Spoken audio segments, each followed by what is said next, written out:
ishlarni tugatdik mana. Mehmon bo'lib. Bo'pti, Muhammad Rasul aka, duo qilib bering bizga.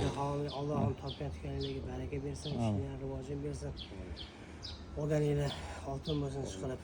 Yeganinglar Allohim go'sh bo'lsin Parvardigorim. Allohim ishqilib topgan tutganlarga baraka bersin. Ishinglar rivojini bersin. Allohim har doim ishqilib odamlarni og'irini yengil qiladigan bandalardan qilsa hammamizni. Robbana atina fid dunya hasanatan va fil oxirati hasanatan. Korxonadan ishlar yo'qda. Salomat bo'linglar, rahmat. Ishinglarga rivoj bersin ishqilib. Salomat bo'ling bizga. Filmingiz oti? Zon oilaviy korxonasi. Zon oilaviy korxonasi. YouTube'da topib telefon qilavdingiz. Ha, bo'lmasa YouTube topib xizmat qildik. Mana kelib qilib berishdi. Allohga shukr, ishligi yaxshi, toza. Bu hozir bu bunaqa katta gapirish yo'q, toza qilishadi ishni. Xudo xolasa, bular ham hamma bola chaqani boqamiz deb yurishgan odamlar. Bunaqa takazaltanga yurgan odamlar emas. Yaxshi bilib qo'yinglar sizlar ham. Bo'ldi, rahmat. Xo'p, mayli.